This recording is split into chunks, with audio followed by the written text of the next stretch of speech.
Welcome back to our channel, ladies and gentlemen.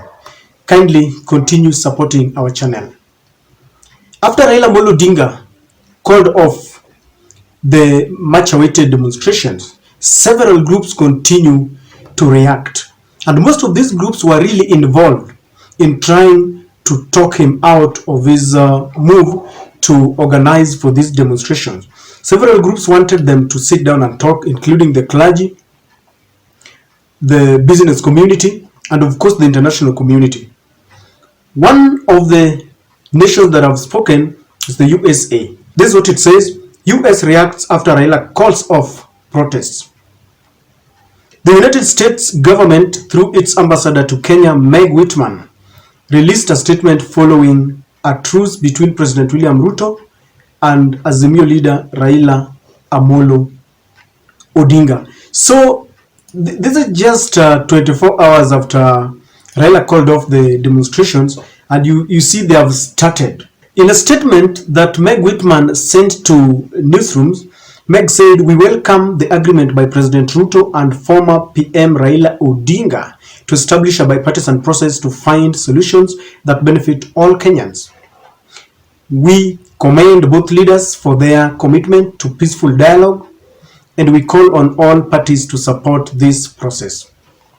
So, when America speaks, America represents several international groups because they were there during the campaigns, they were there during the elections. In fact, they presided over a bungled election. EU, European Union, and the USA decided, because they had long ago decided that Raila was not going to be the president of Kenya. They had supported William Ruto. And so even now, when all these demonstrations were going on, they had made sure that they continue to frustrate, they continue to intimidate, and it coerced Raila Odinga to stop the demonstrations. You remember the first time when Raila had called for a parallel Jamhuri celebrations in Jakarta, they swiftly invited him to Washington, D.C. for a US African summit. But things changed and Raila had refused to listen to them. You all know that USA has been very, very quiet. When Raila called on the opening of the server, they kept quiet. I had expected them to come out very loudly to persuade the Kenyan government to open the server so that we know what happened. But your guess is as good as mine. They cannot open that server because it is a Pandora's box. They know very well that in that server lies the truth that Kenya is looking for. In that server lies what will separate thieves and honest winners of the August polls.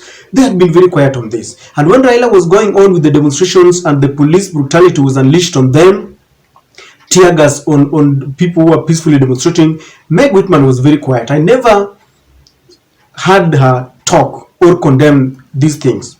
But now they are quick to talk. They tried talking to Raila Odinga and they sent the US Senator Mr. Kun and they sat down with Raila Odinga. They have been part of a concerted effort. Like I said, the businessmen, friends of Raila Odinga, the clergy, and they've been part of this. So just hours after Raila called off these demonstrations, you can see them now coming out very loudly and they want to laud Raila Odinga. And you will see them now saying Raila is a statesman, Raila is a good man. Yet when Raila was looking for the truth, because if they believe that Raila is a statesman, if they believe that we really want peace, why could they force the Kenyan government to open the server? Because you all know that if America speaks, they say that if America coughs, then the whole world catches fever.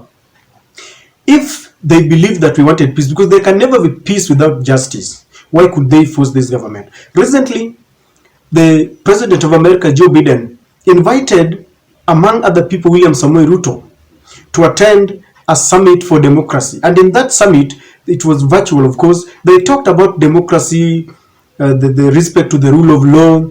They talked about nations that preside over bungled elections, bungling and trampling of the freedom of the media and the freedom of human rights violation. They talked about human rights violation.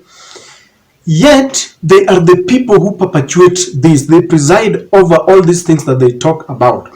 So wherever they are happy that there is peace, because when there is chaos in the country, their businesses are stalled, and that is what matters to them. Now they are very happy that there is peace, because they know they will continue to perpetuate their own interest in the country. They will continue to perpetuate their interest in East Africa, because Kenya has been at the center. This is where the pitch comes. This is where they have they monitor what is going on within the East African countries. So it pisses me off that right now they come to tell us that we survive. And you see, they're telling us we continue. We urge Kenyans to support this.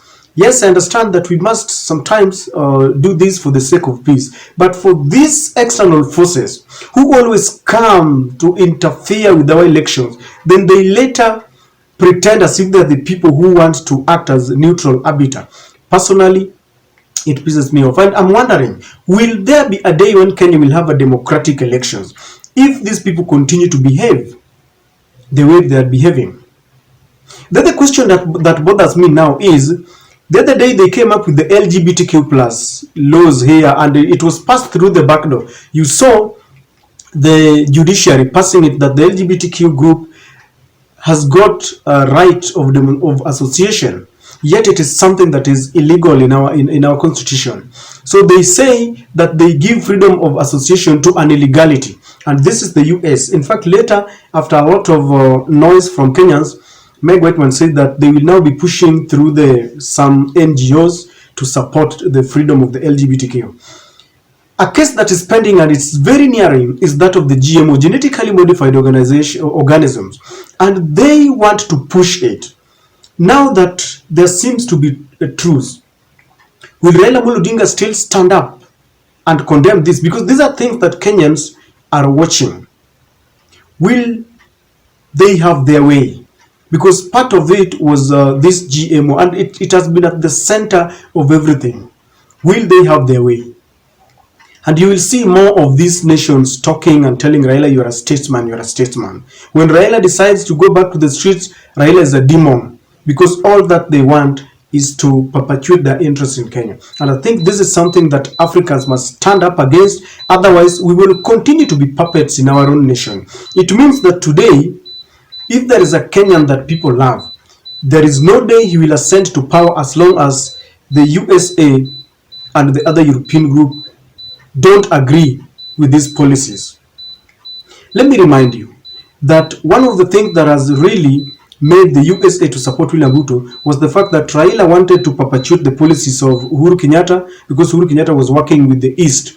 The Chinese government got very many contracts in this country.